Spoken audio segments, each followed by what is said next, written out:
Akhwati fillah rahimani wa rahimakunallah, hari ini kita sampai alhamdulillah hadis yang keberapa? 26 ya. Baik, hadis ke-26 ini diriwayatkan oleh Abu Hurairah radhiyallahu anhu. Subhanallah, ternyata Abu Hurairah tuh kunyah. Beliau namanya Abdur Rahman, dan subhanallah beliau, kalau ibu-ibu tengok di dalam hadis Arba'in Nawawi ini Bu, hadis yang diriwayatkan oleh beliau di dalam hadis Arba'in Nawawi ini ada 9. Nanti dicari lagi ya, ada 9 hadis ya, khusus di hadis Arba'in Nawawi yang diriwayatkan oleh Abu Hurairah 9 hadis. Ya Masya Allah, cukup banyak kan? 49-nya diriwayatkan oleh Abu Hurairah ya, berarti yang lainnya bukan Abu Hurairah. Jadi Bu, dalam hadis itu ada perawi, ada matan. Matan itu adalah isinya, isi hadisnya. Kita sekarang akan belajar isi matan hadis ya. Apa yang disabdakan oleh Rasulullah sallallahu alaihi wasallam? Kata beliau, kullu sulama minan nasi alaihi sadaqah. Subhanallah, Rasulullah memberitahukan kepada kita setiap persendian anak cucu Bani Adam itu memiliki kewajiban bersedekah di setiap hari. Subhanallah. Sulama, ada yang mengatakan bahwa artinya adalah sendi. Ada juga yang mengatakan kata sulama itu, kalau kata Abu Ubaid, adalah tulang yang berada di pergelangan unta. Ya, jadi tulang yang berada di pergelangan unta itu namanya apa? Sulama. Jadi maknanya itu ada dua, bisa bermakna sendi, bisa bermakna tulang. Sulama itu artinya tulang atau sendi. Dan subhanallah ibu-ibu, ternyata tulang atau sendi manusia itu subhanallah kurang lebih jumlahnya subhanallah 360 sendi atau tulang. Subhanallah, banyak sekali ya, Masya Allah. Kira-kira manfaat tulang untuk tubuh kita diantaranya apa ibu-ibu? Masya Allah, penyangga badan. Coba bisa dibayangkan nggak kalau manusia nggak ada tulangnya, ngelempre, ya kan? Nggak bisa berdiri tegak, subhanallah. Dan subhanallah, kalau kita perhatikan di antara indahnya penciptaan Allah kepada kita sebagai manusia itu, kita bisa berdiri tegak. Cek hewan yang Allah telah ciptakan, kira-kira ada nggak yang bisa berdiri tegak begini? Ada nggak ibu-ibu? Nggak ada ya, setegak manusia loh, ya kan? Subhanallah. Maka dari itu kita bersyukur kepada Allah Subhanahu Wa Taala, Allah telah berikan kita tulang. Jadi ibu-ibu, subhanallah, di antara manfaat tulang itu adalah untuk menegakkan tubuh kita, ya subhanallah. Dan kalau tulang itu sakit, ya Masya Allah, itu kira-kira manusia merasakan sakit enggak? Kalau tulangnya ada yang sakit, badannya itu sakit semua enggak? Ya, bahkan ada penyakit namanya kanker tulang, ya enggak? Subhanallah. Kalau urusannya masalah pertulangan, itu lebih rumit ya kan? Karena dia di dalam, subhanallah. Sekarang saya mau tanya, kalau umpamanya di sini kita ambil sulama itu sendi, ya artinya, maka sendi manusia ya juga ada 360 sendi. Manfaat sendi itu sendiri apa ibu-ibu? Sebagai menghubungkan antar tulang, hanya itu saja. Subhanallah. Jadi antara tulang dan tulang itu ada bantalan, begitu Bu maksudnya? Itu tulang lunak. Subhanallah. Kalau misalnya ada masalah dalam sendi seseorang Bu, kira-kira merasakan sakit enggak dalam tubuhnya? Sakit. Subhanallah. Saking banyaknya orang merasakan sakit sendi, maka ada obat khusus ya gitu kan, untuk nyeri sendi, begitu kan ya? Subhanallah. Itu menunjukkan yang namanya penyakit sendi itu sangat banyak dirasakan oleh orang yang hidup. Subhanallah. Maka Bu, ternyata kalau kita pengen oleh Allah diberikan kesehatan tulang, kesehatan sendi, apa yang mesti dilakukan? Sedekah. Ya, karena sendi kita, tulang kita setiap hari itu butuh sedekah. Dan apa yang kita berikan, apa yang kita lakukan dari bentuk sedekah itu kembali kepada diri kita masing-masing. Subhanallah. Kayaknya kalau dokter tahu ini Bu, dokter meresepkan kalau ada orang datang ke dokter, Pak dokter, saya ada masalah dengan sendi saya, sedekah, sembuh gitu ya. Pak dokter, saya ada masalah dengan tulang begitu ya, sedekah. Ya kan, ini kan diantara obatnya. Subhanallah. Subhanallah. Dan sedekah itu ternyata ibu-ibu nggak harus pakai materi, karena Allah tahu nggak semuanya hamba Allah itu berduit ya, beruang. Ada juga subhanallah yang memang subhanallah Allah berikan harta yang pas-pasan, maka ia boleh bersedekah bukan dengan harta. Nah, sekarang kita akan belajar subhanallah. Apa yang akan kita pelajari? Subhanallah, yang akan kita pelajari bahwa sejatinya yang namanya sedekah itu adalah sesuatu yang harus kita lakukan setiap hari.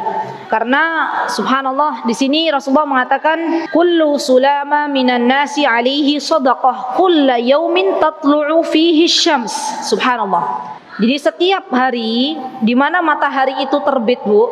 Matahari terbit dari arah mana? Dari arah timur. Maka ketika itu persendian kita, tulang kita butuh sedekah. Subhanallah. Dan kalau kita pikir ya, Bu, sedekah itu seperti membersihkan badan kita, zakatnya badan. Kan kalau misalnya nikmat yang Allah berikan kepada kita sungguh banyak sekali, dan setiap nikmat yang Allah berikan kepada kita itu mesti akan ditanya oleh Allah Subhanahu wa taala besok di akhirat. Ya, subhanallah. Maka dari itu sedekah yang kita lakukan sejatinya akan kembali untuk diri kita masing-masing.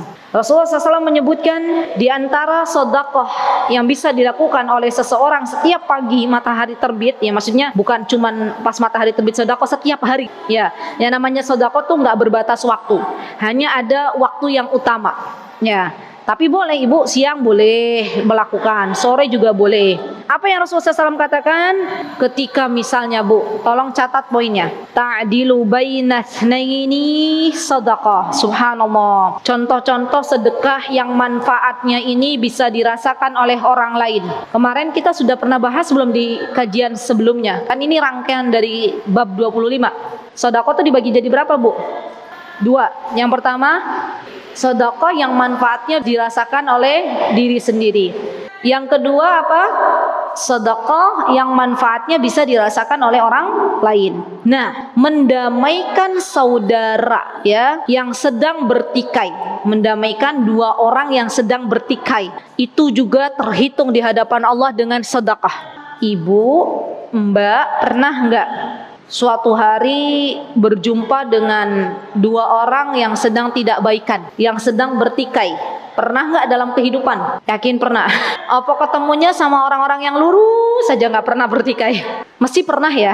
Pernah. Maka sikap kita nih teman-teman, kalau kita melihat ada dua orang yang bertikai, ada dua orang yang nggak beres, ada dua orang yang nggak baikan, padahal mereka berdua itu sama-sama muslimah, mereka berdua itu sama-sama mengaku dirinya adalah hambanya Allah. Yang perlu kita lakukan mendamaikan keduanya. Subhanallah. Jangan pernah takut, Bu. Nanti kalau saya mendamaikan keduanya, nanti saya dikiranya orang sok suci.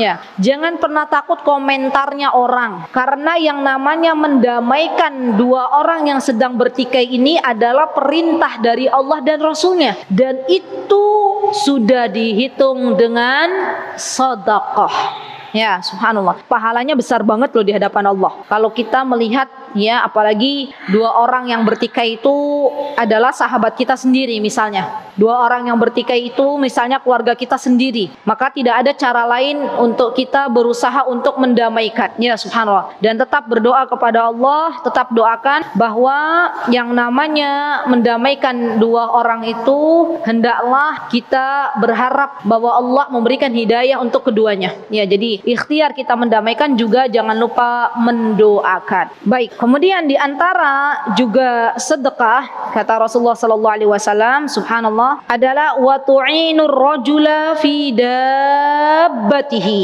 Baik, yang kedua adalah subhanallah, dalam Islam itu tidak ada kebaikan kecuali akan Allah berikan balasan yang luar biasa. Subhanallah. Yang kedua, Bu, subhanallah, adalah ketika seseorang ia membantu orang lain fi dabbatihi, ketika seseorang itu dia akan menaiki hewan tunggangannya.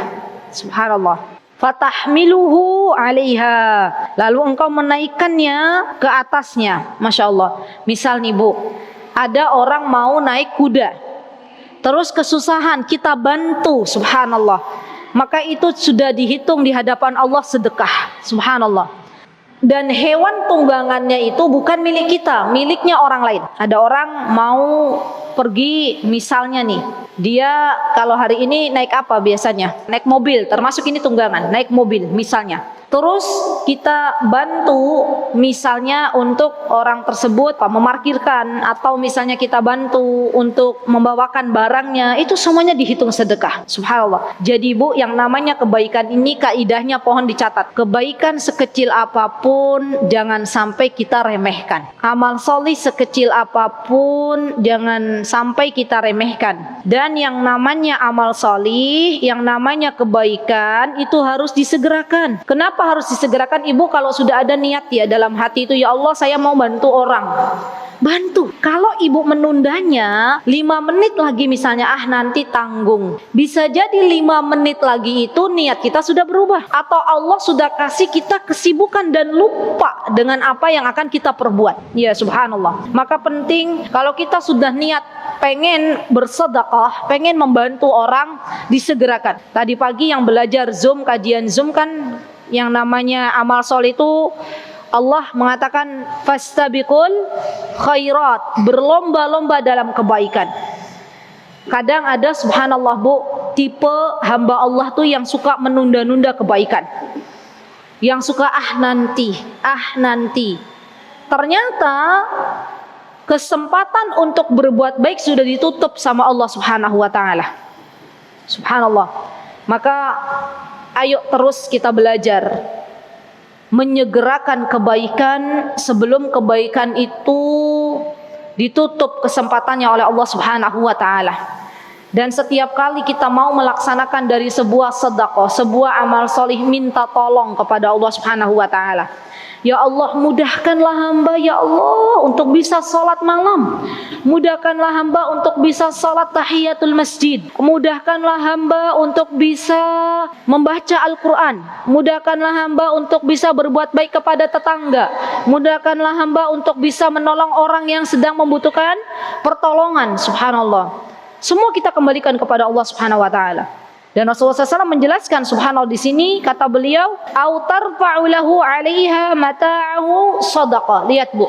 Atau misalnya, di antara yang terhitung sedekah adalah kita mengangkatkan, subhanallah, barang bawaannya ke atasnya, itu juga sudah dihitung sedekah. Atau misalnya juga kita memberikan tumpangan kepada orang lain, itu juga sedekah. Bu, saya tuh pernah berjumpa dengan orang, subhanallah, yang Allah beri nikmat kepada beliau sebuah kendaraan mobil.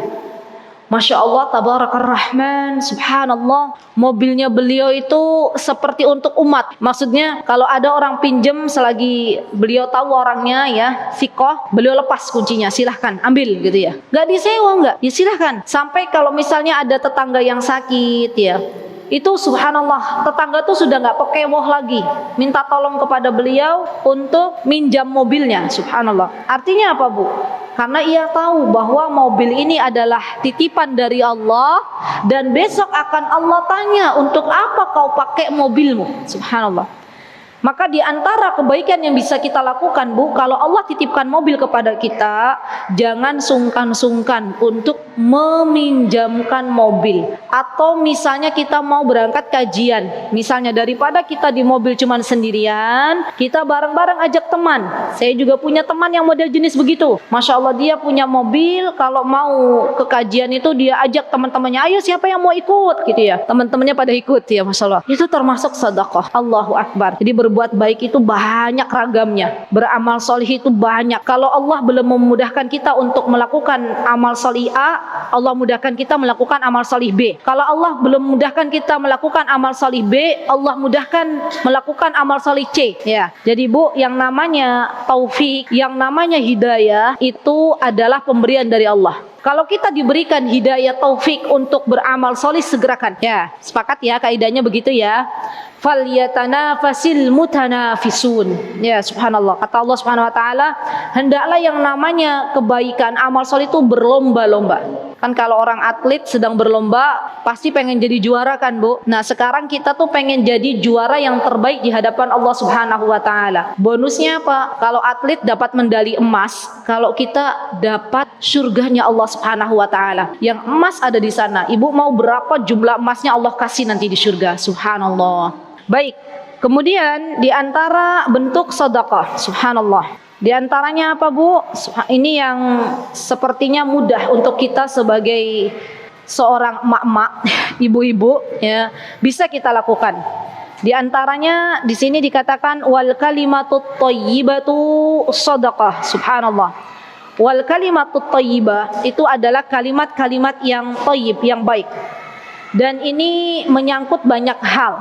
Ya, subhanallah. Ketika kita sedang tidak melakukan aktivitas, maka lisan ini jangan pernah kering dari berzikir kepada Allah Subhanahu wa Ta'ala. Kita sudah pernah membahas di pertemuan kemarin ya kan, bahwa wa kullu tasbihatin sadaqah. Kita mengucapkan subhanallah, subhanallah, subhanallah, dan itu kalimat thayyibah. Dan setiap tahmid itu sadaqah. Apa tahmid itu Bu?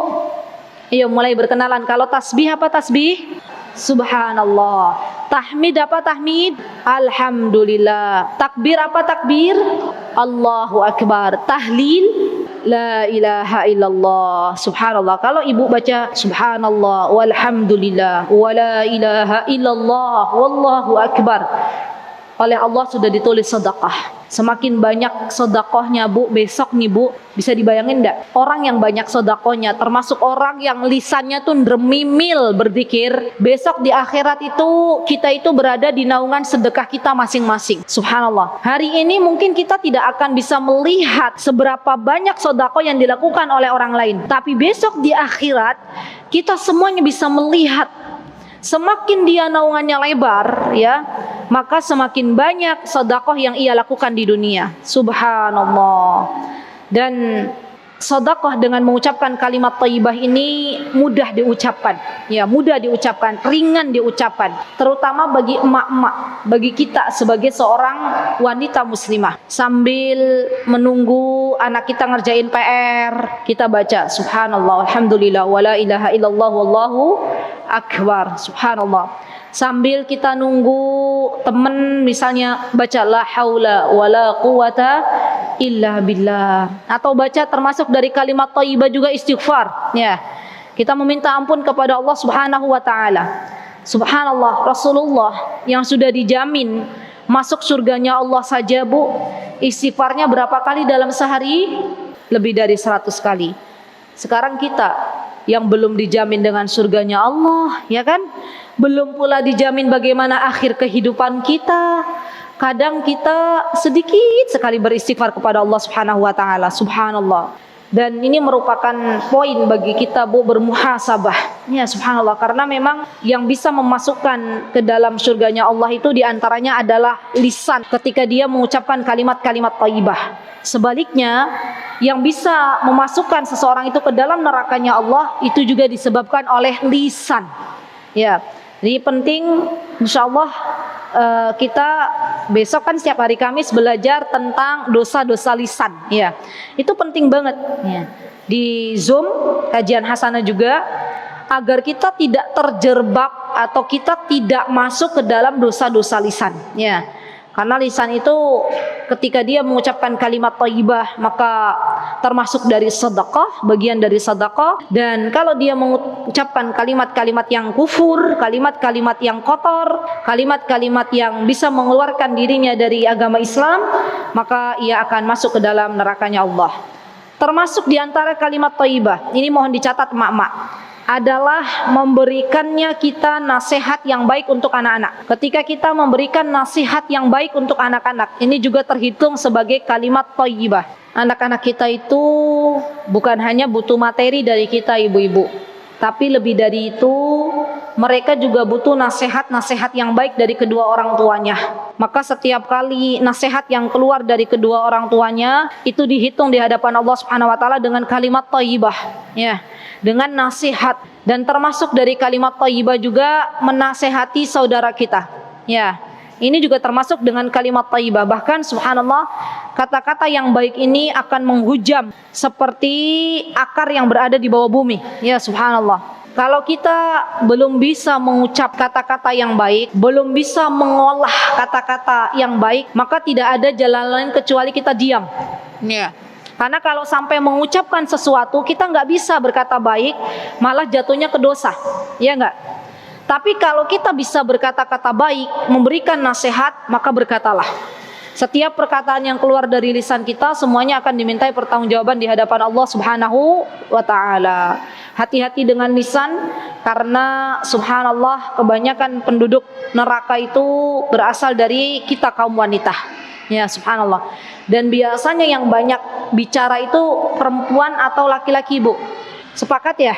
Perempuan mengutamakan perasaan daripada logika, begitu Bu. Jadi baperan ya Bu ya. Kalau perasaan ya, baperan, ngomel-ngomel. Baru setelah itu dia pikir, kenapa tadi saya ngomel-ngomel ya? Kenapa tadi saya bicara kanan kiri ya? Kalau laki-laki subhanallah banyak bertindak, begitu ya? Subhanallah. Coba ibu pernah ya ada kejadian, subhanallah. Anaknya itu, suami istri punya anak ya. Anaknya itu kecemplung kolam. Ibunya jerat-jerit, ya. Bapaknya yang tahu langsung nyemplung kolam, selamatkan. Habis anaknya ditarik, ya kata bapaknya, kenapa dari tadi jerat-jerit gitu ya? Kenapa nggak masuk? Tapi kan saya takut. Itulah perempuan, masya Allah. Jadi ini hikmah Bu, kenapa safar itu harus sama laki-laki? Ya, karena kalau ada kejadian sesuatu, kita nih para perempuan bisanya teriak-teriak, ya. Bisanya kita hanya, ya Allah, astagfirullah, begitu kan ya? Subhanallah. Tapi kalau laki-laki bertindaknya, subhanallah, ini hikmah dari Allah Subhanahu wa taala. Masya Allah. Jadi kalimat thayyibah itu bentuknya banyak sekali ya, masya Allah. Dan ini harus kita ajarkan kepada anak-anak kita. Termasuk ya teman-teman, di antaranya adalah kalimat thayyibah termasuk ketika kita membaca Al-Quran. Ya, subhanallah. Dan ini semuanya kalimat thayyibah dalam Al-Quran karena firman-Nya Allah Subhanahu wa taala. Kemudian di antara yang terhitung sedekah di hadapan Allah Subhanahu wa taala adalah wa bi kulli khatwatin tamshiha ila sholati sedekah.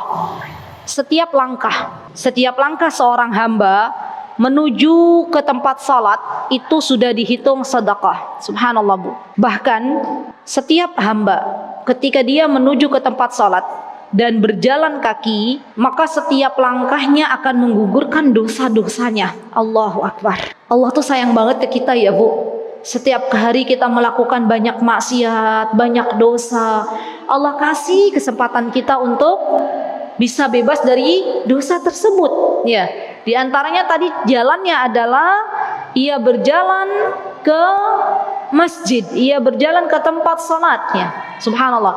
Dan ini juga termasuk kata ulama yang menjelaskan secara hadis ini, termasuk berjalannya seorang wanita menuju ke tempat salatnya. Maksudnya misalnya wanita ini berada di rumah, salat di rumah, maka dari tempat wudu dia berjalan ke tempat salatnya, misalnya di kamar, maka itu juga terhitung sebagai sedekah. Ya, subhanallah. Jadi perintah ini bukan hanya diperuntukkan untuk kaum laki-laki, tapi juga untuk kita kaum wanita mendapatkan bonus yang sama dari Allah Subhanahu wa taala. Karena sesungguhnya Allah Subhanahu wa taala dalam perkara mendapatkan pahala itu sama laki-laki dan perempuan.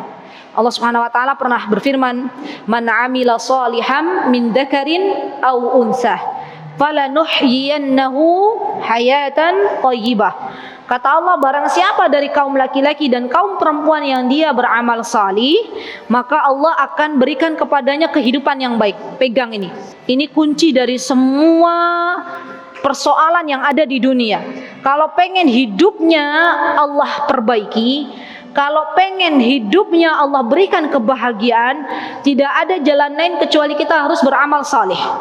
Karena ketika kita beramal salih, maka Allah kasih kehidupan yang baik. Subhanallah. Dan kehidupan yang baik ini yang banyak dicari oleh hamba-hamba Allah.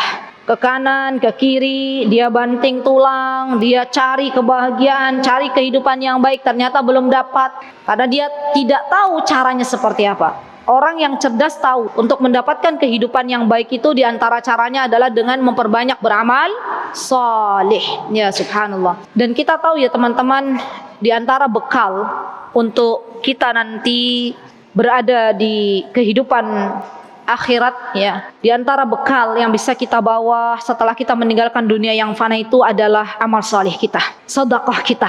Karena besok ketika kita sudah meninggal dan kita posisinya sudah menjadi seorang jenazah, maka yang akan mengantarkan kita di antaranya adalah keluarga kita, ya enggak? Dan keluarga kita akan kembali lagi, balik lagi ke rumahnya, dan amal saleh kita yang akan ikut dengan kita. Subhanallah. Disitulah kalau kita merenungi ya, bagaimana nasib kita nanti setelah kita meninggal dunia, maka kita akan bergegas untuk beramal saleh, karena perjalanan kita ke akhirat itu masih panjang dan bekal yang kita siapkan di dunia ini masih sangat-sangat sedikit. Ya subhanallah. Jangan pernah berputus asa dari rahmat Allah wahai saudariku, karena kita tidak akan pernah tahu amal saleh mana yang akan memasukkan kita ke dalam surganya Allah Subhanahu wa taala.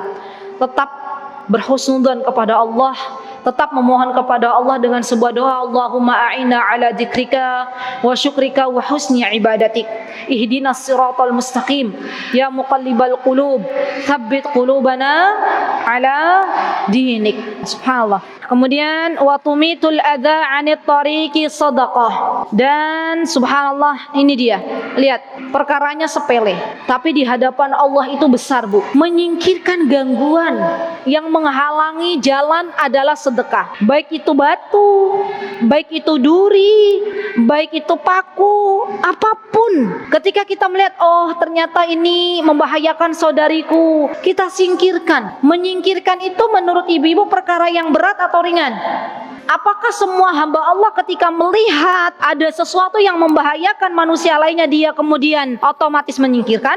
Tidak semua. Hanya orang-orang yang Allah berikan taufik hidayah dia mau menyingkirkan. Bu, kalau hati seorang hamba Allah itu bening, jernih, ketika melihat kebaikan yang ada di depannya, dia pengen buru-buru untuk meraihnya. Ya, pengen cepat-cepat melakukannya.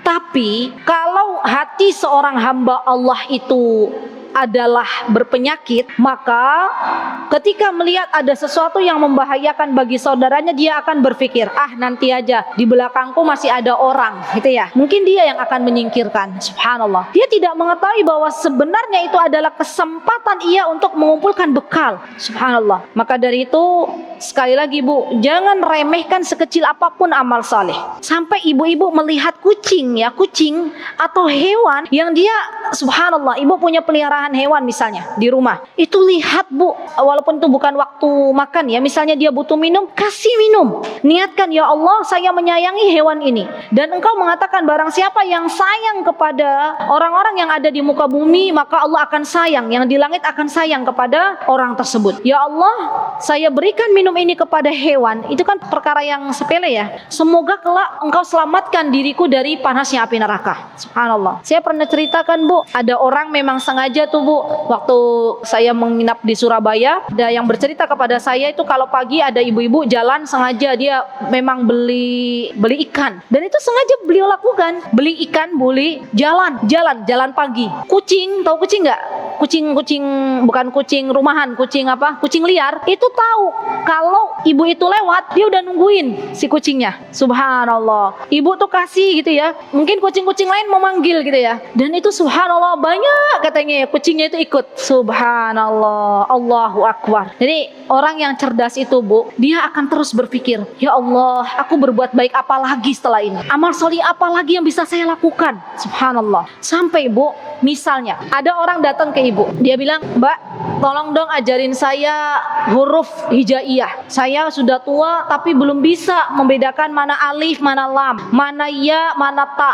Ya. Subhanallah. Bu, jangan sampai kita katakan, mohon maaf saya baru belajar ngaji. Ini saya ngaji aja baru Al-Fatihah, tapi saya sudah bisa sih membedakan huruf lam sama alif. Setelah itu kita lepas. Subhanallah. Itu kebaikan ada di depan mata Anda. Subhanallah. Jangan sampai kita itu tergoda dengan syaitan yang mengatakan, kadang ini godaan syaitan. Subhanallah. Ah, kamu kan baru kemarin belajar tahsin. Subhanallah. Kalau kita bisa mengajarkan barang itu alif. Ini alif ya Bu. Alif ini kayak balpen. Ini apa Bu?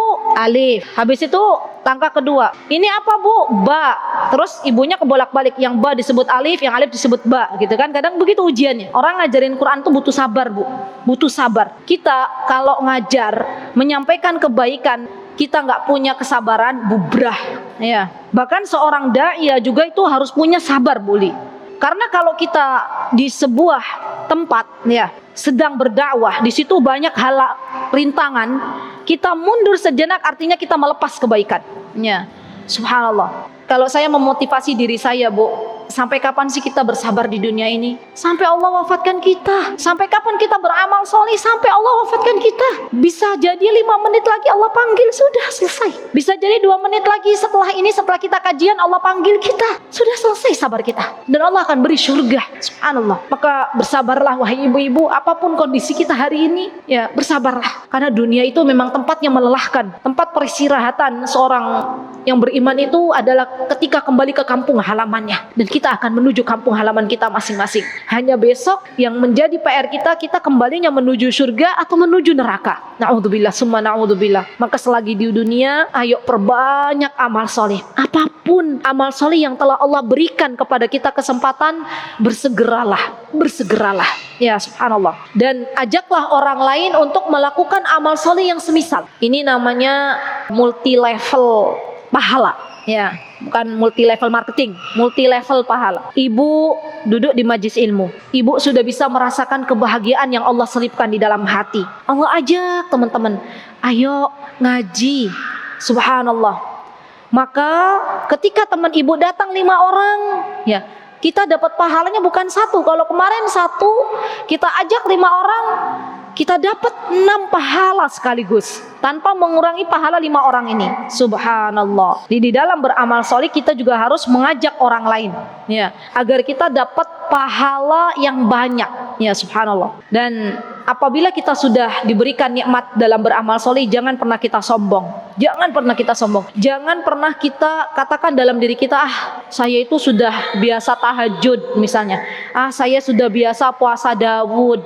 Saya sudah biasa baca Quran 3 juz. Ya. Dan saya mampu misalnya, subhanallah. Karena saya sehat, misal, subhanallah. Maka ketahuilah bahwa kesombongan itu yang akan mengantarkan seseorang ke dalam su'ul khatimah. Ya. Jadi Bu, kalau misalnya kita itu sudah diberikan kesempatan oleh Allah untuk beramal salih, katakan alhamdulillah. Siapa yang memberikan kepada kita kesempatan untuk beramal salih? Allah. Ya, jangan pernah sekali-kali menganggap kita bisa sedekah. Karena kita punya harta, kita bisa bantu orang dengan tenaga tadi, mengangkatkan barang ke tunggangannya. Karena saya punya otot yang kuat misalnya. Subhanallah. Misal, kalau bukan karena pertolongan Allah, maka otot yang kuat itu tidak bisa diantarkan oleh Allah untuk menolong orang lain. Ya, subhanallah. Dan ini yang harus kita lakukan ketika beramal salih, Bu. Bahwa semua amal salih kita itu murni pertolongan dari Allah Subhanahu wa ta'ala. Baik, di antara amal salih yang ini di sini tidak disebutkan, tapi kita perlu ketahui juga, Bu, bahwa ketika seseorang menjenguk orang sakit, ini juga di antara macam sedekah. Ya. Karena Rasulullah SAW menyuruh kita ketika melihat ada orang sakit, maka kita mengunjunginya. Dan ini termasuk dari amal soleh, ya, sedekah juga. Bahkan orang yang mengunjungi orang sakit itu didoakan oleh malaikat, ya subhanallah. Dia akan mendapatkan kesempatan memetik buah-buahan di surga, subhanallah. Dan ini menjadi sebuah kewajiban bagi kita, Bu, ya, untuk bisa menjenguk saudara kita ketika berada dalam kondisi sakit, ya masya Allah. Kemudian di antara sedekah yang Rasulullah SAW telah sabdakan, ifsa'is salam, menebarkan salam. Dan perkara menebarkan salam di zaman ini, Bu, itu sudah mulai hilang, ya. Menebarkan salam kepada yang ia kenal atau yang tidak dikenal, dengan syarat orang yang kita ucapkan salam itu jelas identitasnya. Maksudnya begini, misalnya ada orang perempuan dia berkerudung, berarti dia punya identitas apa? Muslimah. Maka kita ucapkan salam, assalamualaikum ibu, assalamualaikum mbak, gitu ya. Kan kadang kita nanti dikira sok kenal, sok deket, SKSD gitu ya. Mbaknya nggak kenal, assalamualaikum gitu ya. Subhanallah, ini zaman zaman memang sudah luar biasa ini. Kalau kita dibilang, misalnya kita bilang assalamualaikum ibu, terus dikomentarin SKSD banget mbak, saya nggak SKSD, memang itu ajaran Nabi kita Muhammad SAW. Ibu dapat pahala dari sedekah, subhanallah ya. Kemudian di antara sedekah yang telah dianjurkan oleh Rasulullah SAW adalah ketika kita ijabat da'i, ketika ada orang yang mengundang kita, kita datang. Nah itu juga sedekah, memenuhi undangan, subhanallah. Jadi ketika ada orang mengundang kita dan kita tidak memiliki udzur, maka hendaklah kita mendatanginya, karena itu sudah terhitung sedekah di hadapan Allah Subhanahu wa taala. Kemudian di antara sedekah yang telah dijelaskan oleh Rasulullah SAW adalah wa nasril madlum, menolong orang yang terdolimi. Kalau kita lihat ada orang terdolimi terus kita menolong orang tersebut, maka ini sudah dihitung dengan sedekah. Dan subhanallah, banyak di antara kita yang Allah berikan kesempatan untuk berjumpa dengan orang-orang yang terdolimi, tapi kita mager untuk nolong. Kita katakan, masalah kan masalahnya dia gitu ya, toh dia yang akan menanggung. Subhanallah, kalau kita bisa nolong dengan cara apa yang kita bisa lakukan, lakukan ya. Sungguhnya itu termasuk sedekah di hadapan Allah Subhanahu wa ta'ala. Dan termasuk di antara sedekah adalah tasmitil atish. Tasmitil atish ini bu, kalau ada orang bersin, hacing gitu, terus baca alhamdulillah. Ada baca alhamdulillah, kita jawab apa? Kalau yang bersinnya perempuan, jawabnya apa bu? Yarhamukillah. Jadi nggak semua kallah bu, tergantung yang bersinnya siapa. Kalau yang bersinnya perempuan, yarhamukillah. Kalau yang bersinnya laki-laki, suami kita bersin, kita bilang apa? Yarhamukallah. Kalau suami dan anak kita yang bersin, barengan bersinnya, hacing barengan, mereka berdua sama-sama baca alhamdulillah gitu kan, kadang begitu ya, subhanallah. Kita jawabnya apa? Yarhamakumallah, kumallah. Nah, kuma. Ya, masya Allah. Itu aja, insya Allah ya. Kan kayaknya kalau kunallah semua antunna gitu kan, nggak masa bersin bareng-bareng gitu ya. Jadi kalau misalnya kita mendengar orang yang bersin, maka kita mengucapkan, mendoakan. Nah, ini ada masalah bu. Kalau misalnya kita lagi sholat, terus kita bersin, sebaiknya kita bilang alhamdulillah atau tidak? Tidak. Kenapa alasannya bu? Karena sholat itu yang harus dibaca bacaan sholat. Baik. Ya, ada lagi, kenapa kalau kita sholat bersin, apakah kita mengucapkan hamdalah atau tidak? Oh iya, karena kita lagi sholat, jadi nggak boleh diucapkan. Oke, ini baru dari jalur depan saya. Yang sebelah sini, coba yang sebelah kiri. Gimana pendapatnya bu? Baca alhamdulillah apa bacaan? Baca. Kenapa baca bu? Kalau kita baca alhamdulillah apa bu? Bahasa Arab. Baik. Oke. Karena kalau kita bilang hacing, alhamdulillah itu kan masih bahasa Arab, kata ibunya ya. Ya bu. Saya terima dulu jawabannya. Belakang. Masya Allah. Ya, jadi bu, jazakillah khair. Ketika kita hacing, kita bisa mengucapkan hamdalah tapi nggak usah besar-besar. Ya, hacing, alhamdulillah misalnya ya. Tidak usah besar-besar, cukup alhamdulillah. Ya. Dan yang sampingnya yang mendengar nggak usah bilang yarhamukallah. Terus baca lagi yahdikumullah. Ora rampung salatnya. Ya, betul. Jadi baca hamdalah tapi pelan. Begitu ya Bu ya, dan itu tidak membatalkan salat. Baik. Kemudian ada di sini wa itsba'il janazah. Ini untuk kaum laki-laki. Untuk kaum laki-laki, kalau misalnya dia mengantarkan jenazah sampai ke pekuburan, dapat pahalanya apa Bu?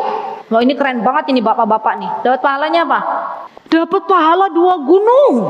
Kirotan. Subhanallah. Ibu-ibu mau nggak pengen dapat pahala seperti pahalanya laki-laki yang mengantarkan jenazah sampai ke pekuburan? Mau nggak? Caranya bagaimana? Apakah kita ngantar jenazah sampai ke pekuburan? Caranya Bu, memotivasi suami kita untuk mengantarkan jenazah sampai ke pekuburan. Man dalla ala khair, barang siapa yang menunjukkan kebaikan, dia dapat pahalanya. Jadi perempuan itu gampang, motivasi aja suaminya. Yang beb, itu tetangga kita meninggal dunia, ayo sholati ya, maka dapat 1 gunung. Antar jenazahnya sampai ke pekuburan, engkau dapat 2 gunung pahalanya. Subhanallah. Yang namanya ngumpulin pahala itu 2 gunung itu Bu, subhanallah. Ringan atau berat? Ringan atau berat? Banyak atau sedikit? Gitu aja. Banyak. Dan ketika mengantarkan jenazah ke pekuburan, itu dapat pahala 2 gunung. Kita sebagai seorang istri memotivasi suami kita untuk mengantarkan jenazah sampai ke pekuburan, kita pun dapat pahalanya. Walaupun kita tidak melakukan hal yang sama dengan suami kita. Subhanallah. Itu baiknya Allah. Subhanallah ya. Kemudian di antara ternyata sedekah subhanallah yang terhitung adalah ketika seseorang melunasi hutang orang lain. Subhanallah, itu sedekah loh Bu. Jadi kan zaman sekarang itu kayak terbolak-balik ya. Yang biasa dikejar-kejar itu orang yang punya hutang atau orang yang memberikan hutang. Zaman sekarang orang yang berhutang ya. Orang yang berhutang, kapan bayar? Nanti jeng pekan depan, begitu ya. Sudah pekan depan ditagih lagi, ini udah pekan depan, ngapunten jeng, ini ada kebutuhan lagi, ngapunten Bu, ada kebutuhan lagi. Terus tahun depannya ditagih lagi, nyenengan ki masih punya utang loh, diingetin lagi. Boleh mengingatkan, boleh. Terus bilangnya, ya Allah nanti tahun depan lagi. Terus daripada nyenengan capek-capek Bu ngejar-ngejar itu utang, boleh nagih boleh. Terus nyenengan ikhlaskan, ya Allah sudah deh saya ikhlaskan aja, sudah hutangnya dia lunas gitu, maka itu dihitung oleh Allah dengan sedekah. Ya subhanallah. Dan ketahuilah wahai saudariku, orang yang menunda pembayaran hutang dan dia mampu untuk membayarkannya, itu termasuk orang yang zalim. Ya subhanallah, ini ngeri banget loh. Kalau ada orang berhutang, Allah beri kesempatan dia untuk bisa membayar, tapi dia tunda-tunda, nanti. Bukan membeli kebutuhan pokok, tapi justru membeli kebutuhan-kebutuhan lainnya yang tidak dibutuhkan. Maka ketahuilah bahwa orang tersebut di hadapan Allah termasuk orang yang zalim. Ya subhanallah. Dan ini banyak nih terjadi zaman kita sekarang, subhanallah. Dan termasuk dari sedekah juga ibu-ibu, kalau ibu-ibu memiliki sawah, ya karena samping saya itu di rumah tuh samping kiri kanan tuh sawah. Ibu-ibu monggo kalau mau pinarak ke tempat kami, ahlan wa sahlan. Selamat datang dengan senang hati. Masa ibu yang jauh dari Colorado kemarin mampir Bu? Ya, ibu-ibu masa nggak ada yang mampir? Saya tuh senang Bu kalau pas ada waktu terus orang berkunjung ketemu, alhamdulillah ya. Tapi harus janjian dulu. Kadang kalau nggak janjian sayanya pas nggak ada gitu ya. Jadi subhanallah ini kejutan dari Allah Subhanahu wa taala, subhanallah, yang biasanya ketemu online ya. Orangnya di sana di Colorado jauh ya, Masya Allah Denver sana. Allah pertemukan bertatap muka di Joglo 1. Rasanya tuh, oh subhanallah, kita jarang ketemu. Kita hanya by voice gitu ya, hanya dengar suara-suara. Subhanallah sekarang dipertemukan. Kemarin juga subhanallah Bu Lizi sampai bilang begini, Masya Allah ustazah kayak mimpi dipertemukan. Allahu Akbar. Begitulah kalau Allah sudah mempertemukan sesama saudaranya ya, Masya Allah. Baik, termasuk di antara sedekah teman-teman, kalau misalnya seorang petani, dia punya sawah, kemudian dari hasil sawahnya itu ada yang dimakan burung. Orang Indonesia biasanya Bu, kalau punya sawah biar padinya nggak dimakan burung, pakai apa Bu? Pakai gusa-gusa itu ya, kelontang ya. Saya tahu karena sebelah saya sawah rumahnya. Ya, jadi rumah sebelah saya sawah. Itu Masya Allah pagi-pagi Pak petaninya itu sudah datang, sudah gusa-gusa burung itu loh. Ya. Dan subhanallah ternyata kalau ada padi yang dimakan oleh burung itu sudah terhitung sebagai sedekah. Jadi nggak ada ruginya subhanallah. Walaupun mungkin di hadapan manusia kalau dilihat secara matematika ya, kasat mata itu akan berkurang. Tapi sejatinya di hadapan Allah itu tidak berkurang. Justru akan Allah tambah rizki dari arah yang tak terduga. Bisa jadi hasil panennya itu nggak dapat banyak, tapi ternyata Allah solihkan anaknya, Allah berikan ia kemudahan untuk sholat duha. Itu rizki. Karena rizki yang terbesar itu Bu, bukan materi dunia, tapi rizki yang terbesar ketika Allah berikan kita hidayah, ketika Allah berikan taufik untuk kita bisa melaksanakan amal solih. Itu rizki terbesar. Ya subhanallah. Baik, dan masih banyak lagi ibu-ibu ya dari sedekah-sedekah. Subhanallah, ini karena waktunya sudah, insyaallah nanti kita cukupkan sampai di sini. Itu yang bisa saya sampaikan. Kurang lebihnya saya mohon maaf. Jika ada yang benar pastinya datang dari Allah Subhanahu wa taala. Jika ada yang salah datangnya dari saya pribadi, saya mohon maaf yang sebesar-besarnya. Aqulu qauli hada wastaghfirullah li wa lakum wa akhiru da'wana anil hamdulillahi rabbil alamin. Wassalamualaikum warahmatullahi wabarakatuh.